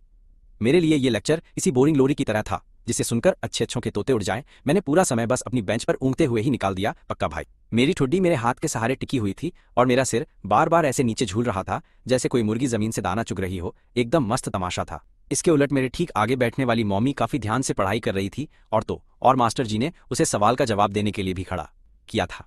मुझे बिल्कुल भी अंदाजा नहीं है कि कितना लंबा वक्त गुजर गया, पर आखिरकार मेरी जान बची और क्लास खत्म होने की घंटी बज ही गई। वाट लगी थी एकदम तगड़ी। जैसे ही वो मास्टर बाहर निकला मैंने जमकर अपनी बॉडी चटकाई और बोला, आहा, बड़ी ही बेकार और अनफिट सी नींद थी। साला, मुझे घर से एक तकिया साथ लेकर आना चाहिए था। पक्का मेरी गर्दन में तो बस मोच आते आते बची है। मैंने अपने दोनों हाथों से अपनी गर्दन को मजबूती से पकड़ा और उसे दाएं से बाएं घुमाकर अच्छे से स्ट्रेच किया ताकि जकड़न पूरी खुल जाए भाई। वो पीछे मुड़ी और मेरी इस फालतू हालत को देखकर हंसने और रोने के बीच वाले भाव में फंस गई। फिर बोली, तुझे रत्ती भर अंदाजा है क्या कि तू क्लास में कितने गहरे घोड़े बेचकर सो रहा था? तेरी उबासी देखकर मुझे भी नींद आने लगी थी। मैं डेस्क का सहारा लेकर झटके से खड़ा हुआ और बोला, गोट वाइब, आखिरकार आज की छुट्टी हो गई। चलो भाई जल्दी निकलो, पेट में चूहे कूद रहे हैं। कैंटीन किस तरफ है? वहां का खाना खाने लायक होता है क्या? वो सीधे ताना मारते हुए बोली, हारू तू आधा सुअर है क्या? उसने मेरी तगड़ी बेइज्जती कर दी। पूरी सुबह बकवास करने के बाद अब हम पक्के दोस्तों की तरह खुल चुके थे। मैंने भी पलट कर कहा, सुअर तू खुद है, दोपहर हो चुकी है भाई। तो जाहिर बात है पेट पूजा तो करनी ही पड़ेगी। क्या तू खाना नहीं खाती? जल्दी कर और मुझे कैंटीन ले चल, आज तेरी तरफ से पार्टी है। जब मैं किसी के साथ घुल मिल जाता हूँ तो एकदम मुंहफट बन जाता हूँ। इसके अलावा मुझे पहले से ही पता था कि वो एक बहुत रईस खानदान की औलाद है, इसलिए मुझे एक वक्त का खाना खिलाने से उसकी जेब पर कोई असर नहीं पड़ने वाला था। वो हार मानकर बोली, चल ठीक है, मेरी तरफ से दावत। हमारी कैंटीन अलग अलग हिस्सों में बंटी हुई है। आम और फक्कड़ छात्र सस्ते वाले एरिया में ठूसते हैं, पर हम लोग हमेशा वीआईपी जोन में जाते हैं। मैं तुझे थोड़ी ही देर में वहीं लेकर चलूंगी और खाने के लिए कुछ एकदम बेहतरीन और कड़क डिशेस बताऊंगी, जिससे तेरा दिल गार्डन गार्डन हो जाएगा, एकदम फुल टू धमाल भाई। उसने अपना सारा सामान समेटा और जाने के लिए खड़ी हो गई। तभी अचानक मुझे कुछ याद आया और मैं जोर से चिल्लाया, ओह क्रैप, मैं तो एक जरूरी बात बिल्कुल ही भूल गया था, मुझे अभी किसी को ढूंढने जाना है। वो हैरानी से बोली, तू अब किसे ढूंढ रहा है? इससे पहले कि वो अपनी बात पूरी कर पाती मैंने उसका हाथ पकड़ा और खींचने लगा, क्लासरूम से बाहर चल, जल्दी कर, तुझे स्कूल के चप्पे चप्पे की ज्यादा जानकारी है। आगे चलकर रास्ता दिखा, सीनियर्स की क्लास किस तरफ होती है, जरा जल्दी से बता। मुझे रत्ती भर भी फर्क नहीं पड़ा कि लोग हमें अजीब नजरों से घूर रहे हैं, बस डर था कि देर हुई तो लूना हाथ से निकल जाएगी पक्का। उसने अपने हाथ को मेरे हाथ में कसकर पकड़े हुए देखा तो उसके चेहरे पर एक अजीब सा भाव आ गया। वो धीरे से बोली, सीनियर बिल्डिंग में तेरा क्या काम आ पड़ा? मैंने मुस्कुराते हुए पूरे स्वैग में जवाब दिया, मैं सीनियर क्लास एस की उस हसीन लड़की को ढूंढ रहा हूँ। क्या तू उसे पहले से जानती है? क्या है माजरा? ये नाम सुनते ही उसका चेहरा एकदम अजीब सा हो गया। वो चौंक कर बोली, क्या तू सच में उसी को ढूंढ रहा है? तेरा उसके साथ आखिर क्या रिश्ता है बे, सच बता। मैंने सस्पेंस बनाते हुए कहा, अगर मैं कहूं कि हम दोनों प्रेमी और प्रेमिका हैं तो क्या तू मेरी इस बात पर यकीन करेगी? क्या बोलती? झटके से उसकी आंखें फटी की फटी रह गईं। वो चिल्लाई, नो वे, तो उसका वो रहस्यमयी प्रेमी असल में तू ही है? इसका मतलब उसका सच में एक बॉयफ्रेंड है? तबाही। उसकी ये बात सुनकर मुझे अंदर से थोड़ी सी निराशा महसूस हुई और मैं मन ही मन बुदबुदाया कि यार ये तो एकदम पोपट हो गया, क्या ही बर्बादी है, शिट। उसके कान काफी तेज थे, उसने मेरी बड़बड़ाहट तुरंत सुन ली और माथा ठनकाकर बोली, तेरे कहने का आखिर क्या मतलब है बे? क्या तू सच में उसका असली प्रेमी नहीं है क्या? मैं तो बस मजे ले रहा था, अगर तू इतनी बात भी नहीं समझ सकती तो मेरे साथ कैसे रहेगी? जा पहले अपने गिरेबान में अच्छे से झांक कर देख। तो साले तू सरेआम झूठ बोल रहा था, तूने मुझे सच में पक्का यकीन दिला दिया था कि तू ही उसका असली बॉयफ्रेंड है। मैंने एकदम पक्की शक्ल बनाई, चूंकि मैंने सोच लिया था कि अब से ये मेरी चेली बनने वाली है तो इसे सही तमीज सिखाना मेरा फर्ज बनता था। बॉस एटीट्यूड एकदम। भविष्य में जब तू मेरे पीछे चलेगी तो तुझे मेरे तगड़े जोक्स और असली सच के बीच का फर्क समझना सीखना ही होगा, पक्का भिड़ू। मैमी पहले एकदम ब्लैंक होकर धीरे से बोली, समझ गई, हाँ मैं अच्छे से समझ गई। लेकिन वो बहुत ही जल्दी अपने सन्न वाले जोन से बाहर निकल आई और होश में आई। मैमी बोली, रुक, मुझे भला ये सब सीखने की क्या जरूरत है? मैंने तुरंत बीच में ही उसकी बात काटी और टॉपिक को वापस लूना पर घुमाते हुए बोला, खैर तू लूना के उस मिस्टीरियस बॉयफ्रेंड का बता, क्या उसका वो सीक्रेट बॉयफ्रेंड हमारे स्कूल का नहीं है? आखिर इस बात में इतना ज्यादा सस्पेंस क्यों बना हुआ है? मेरी ये बात सुनकर मैमी ने अपने कंधे उचकाए। मैमी बोली, मुझे नहीं पता, इसीलिए तो वो मिस्टीरियस है, किसी को नहीं मालूम कि वो कौन है, बस अफवाहें हैं कि वो कई सालों से किसी को डेट कर रही है। सच वो हमारे इस स्कूल का स्टूडेंट भी है या नहीं, ये बात भी किसी को बिल्कुल नहीं पता है। सचमुच ये पूरा मामला तो अंदर से बहुत ही ज्यादा मिस्टीरियस सा लग रहा है मुझे। अब मेरे लिए इस बात पर यकीन करना काफी मुश्किल था, क्योंकि लूना जैसी बेहतरीन और टैलेंटेड लड़की के पीछे तो पक्का बहुत सारे लड़के लट्टू होकर घूमते ही रहते होंगे हर वक्त। इतनी हजार नजरों के बीच भला वो अपना बॉयफ्रेंड कैसे छुपा सकती है? ये सुनकर मैमी मुझे एकदम शक भरी नजरों से ध्यान से देखने लग गई। मैमी बोली, अगर तुझे इतना भी नहीं पता तो क्या तू सचमुच उसका दोस्त है? कहीं तू भी उस पर फिदा तो नहीं है? मैंने कहा, मैं इतना भी ज्यादा गया गुजरा इंसान नहीं हूं। जिस लड़की का पहले से बॉयफ्रेंड हो मैं उस पर कभी लाइन नहीं मारता, मैं सच में उसे सिर्फ अपनी एक अच्छी दोस्त मानता हूँ। अच्छा बता कि सीनियर क्लास एस तक आखिर कैसे जाते हैं? मैमी बोली, वो क्लास ठीक ऊपर ही है, तू मेरे पीछे आ। वो आगे आगे रास्ता दिखाने लगी और मैं खुद को लूना के बारे में और भी ज्यादा बातें पूछने से बिल्कुल रोक नहीं पाया यार। मैंने पूछा, वो स्कूल में सचमुच बहुत फेमस है ना? चलते चलते मैमी ने मुझे बताया कि हाँ, वो सच में यहाँ पर बहुत ही ज्यादा फेमस लड़की है। सुना है कि वो 200 IQ वाली जीनियस है। स्कूल वाले उसे राज्य के सबसे टॉप हाई स्कूल से स्पेशल ऑफर देकर यहाँ खींचकर लाए हुए हैं। मैंने सुना है कि ना सिर्फ उसकी पूरी फीस माफ है, बल्कि स्कूल वाले हर साल उसे एक बहुत ही तगड़ी स्कॉलरशिप भी अलग से देते रहते हैं। बाकी सब लोग स्कूल में पढ़ने के पैसे भरते हैं और इसे यहाँ रहने के पैसे मिलते हैं। ऊपर से वो जब भी कोई एग्जाम देती है तो पूरे देश में हमेशा फर्स्ट रैंक ही लाती है। सच, वो स्कूल का नाम खूब रोशन करती है, इसीलिए खुद प्रिंसिपल भी उसे सिर पर बैठा कर रखता है। उसकी ये बात खत्म होते ही हम दोनों सीनियर क्लास एस के एकदम सामने पहुंच ही गए थे। मैं तुरंत तेजी से आगे बढ़ा और एक बंदे को पकड़कर पूछा, सुनो, क्या लूना अभी यहीं पर है? प्लीज जरा 1 मिनट के लिए उसे क्लास से बाहर बुला दोगे क्या मेरे लिए? उस लड़की ने मुझे ऊपर से नीचे तक देखा और शातिर स्माइल देकर बोली, लो, एक और मजनू लूना को प्रपोज मारने आ गया। लेकिन बेटा तू बहुत ही ज्यादा लेट हो चुका है, अभी एक लड़का उसे बाहर ले गया है, पक्का दोनों किसी खोपचे में होंगे और वो उसे अपना लव लेटर थमा रहा होगा। बैठकर आराम से अभी तू अब कल वापस आना और थोड़ा जल्दी आने का कष्ट करना। वो चालू बंदा तो क्लास खत्म होने से पहले ही बाहर घात लगा के खड़ा हुआ था मेरे भाई, समझे तुम? अब बस इतना बोलकर उसने हाथ हिलाया और पतली गली से निकल गई। मैं वहीं का वहीं सन्न खड़ा रह गया। मुझे समझ नहीं आया कि मैं अपनी किस्मत पर हंसूं या बैठकर रोऊं साला। मैं चीखकर बोलना चाहता था कि मैं मजनू नहीं बल्कि सिर्फ उसका दोस्त हूं, लेकिन उस आफत ने जाने से पहले मुझे अपनी बात साबित करने का एक भी मौका बिल्कुल नहीं दिया, कसम से यार। मैंने कंधे उचकाए और सोचा कि शायद आज मेरी किस्मत में उसके साथ खाना लिखा ही नहीं था। पनौती लगी है, चलो अगली बार पकड़ता हूँ उसे। कुछ ही मिनट बाद मैमी मुझे लेकर सीधा कैफेटेरिया पहुंच गई। जैसे ही मैंने अंदर कदम रखा तो एकदम ठंडी ठंडी मस्त हवा का झोंका मेरे चेहरे पर लगा। मुझे बिल्कुल उम्मीद नहीं थी कि कैफेटेरिया में भी एस बड़ी ई लगा होगा। सचमुच इतने बड़े और रईस स्कूल के ठाठ ही एकदम अलग लेवल के हैं। मैंने मैमी से पूछा हम खाना कहाँ खा रहे हैं। वो बोली वो सामने वाला पूरा डीलक्स जोन है और ये जो इस तरफ है वो अपना सिंपल रेगुलर जोन है। अगर तेरा मन हो तो हम सेकंड फ्लोर पर भी चल सकते हैं। वहाँ एक मस्त रेस्टोरेंट है जहाँ हर तरह का बेहतरीन खाना ऑर्डर कर सकते हैं हम लोग।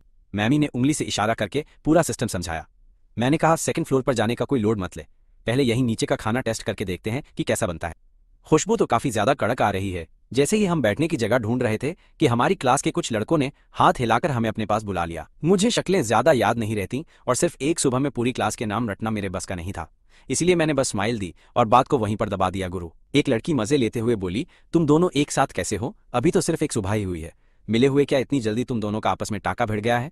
बाकी सब लड़के भी कमीनी स्माइल देकर हंसने लगे और जोर जोर से चिल्लाने लगे कि सेटिंग करो सेटिंग करो। भाभी मिल गई हम लोगों को।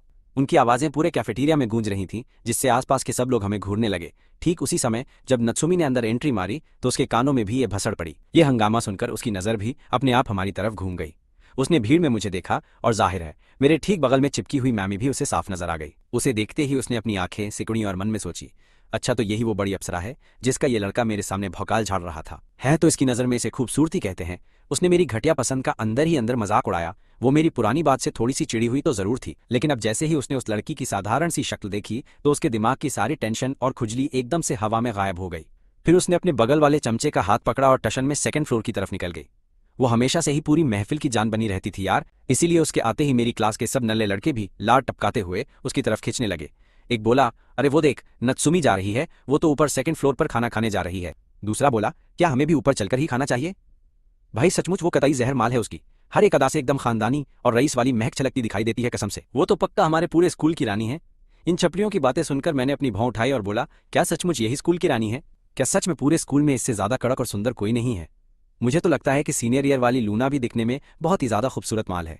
मेरे मुंह से इतना निकलते ही वहां खड़े कई सारे भड़के हुए लड़के दांत पीसते हुए मुझे एकदम कातिलाना और गुस्से भरी नजरों से घूरने लग गए, जैसे कच्चा चबा जाएंगे साले सब। मैमी ने तुरंत घबराकर मेरी आस्तीन खींची और मेरे कान में फुसफुसाते हुए बोली, अपनी जबान पर लगाम रख, ये सारे के सारे लड़के उस नत्सुमी के एकदम वफादार और अंधे से मप्स बने हुए हैं। अगर तूने उसके खिलाफ एक भी शब्द बोला तो ये तुझसे भिड़ जाएंगे। मेरी शक्ल ऐसी हो गई जैसे मैंने कोई जिंदा मक्खी निगल ली हो। वफादार सिमैप्स, ये क्या बकवास है बे? इतनी ज्यादा घमंडी और सटकी हुई खोपड़ी वाली लड़की के भी वफादार कुत्ते हैं? मैंने एकदम सुन्न होकर बोला। मेरा तो सचमुच पूछने का मन कर रहा था कि क्या ये साले अंधे हैं क्या? अगर इन्हें किसी पर लट्टू होना ही था तो वो लूना जैसी लाजवाब लड़की होनी चाहिए थी। मैमी ने मुझे ऐसे देखा जैसे नत्सुमी की इतनी बेइज्जती करके मैंने ही कोई बहुत बड़ा और संगीन पाप कर दिया हो। वो बोली, हारू, क्या तुझे सचमुच नत्सुमी सुंदर नहीं लगती? भला तू उसके जैसी कातिलाना और हॉट लड़की को नापसंद कैसे कर सकता है? उसकी बात पर मैंने अपने कंधे उचका दिए। मैंने कहा, क्या वो सचमुच इतनी ज्यादा सुंदर है? मुझे तो ऐसा कुछ खास नहीं दिखा। वैसे सच कहूं तो मैं अंदर से थोड़ा झूठ बोल रहा था, हालांकि मैं ये मानना नहीं चाहता था, लेकिन उस लड़की का चेहरा सचमुच कतई जहर था।